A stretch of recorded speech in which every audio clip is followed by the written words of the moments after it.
you know, it's not just words. There's a lot of pictures. Social media is video, image generated, and driven. You know, that's what gets the clicks. That's what gets the upticks. And we also have Google Earth. We can go and street view. We can kind of see. We can imagine ourselves in a different place. And I think it changes how we see our own place in the world quite a lot. It also changes how we think we know. You know, there's a temptation to think it's easy to know somewhere else. You know, I can go and hover, I can go and look in different places via different free satellite providers.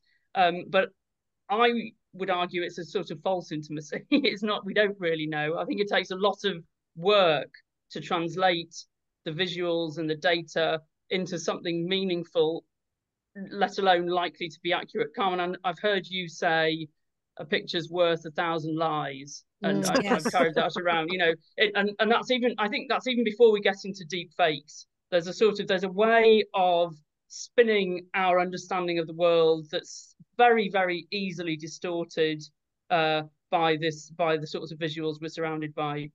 Does that make sense to you? Do you I mean, I think relate to that's that at all?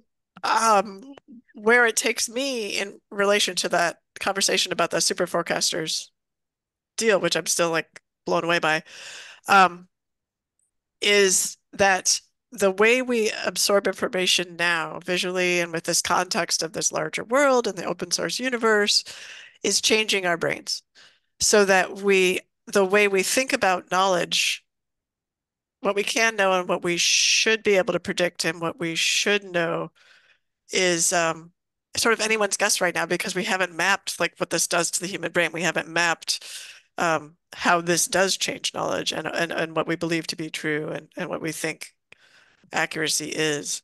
So that's what I got from that, which I think is a really good point. Is that what you were saying? Yeah, Yeah, I'll no, say yeah. many years ago, it struck me that we, the baby boomers, are the first generation to, and I've said this before, to be completely connected with the past in the sense that there are images, movies, images with sound about all of these past events. And Mhm. they are 100+ years old now.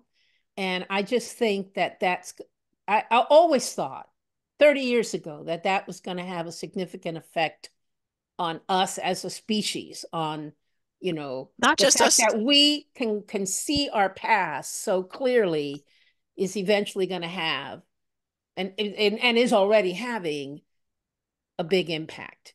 And And do I, you think, yeah, sorry, that's do you it. think it kind of condenses our understanding of history? So those 100-ish years of this really rich visual world, and Yes. then you've got before that, and do you Yeah. think that people think it didn't really exist before that, or Yes. yeah, Yes, I yeah, think, okay, yeah. Yes. I think Yes. the connection, I think the Civil War in the American context, the Civil War, our Civil War is where we began to get that record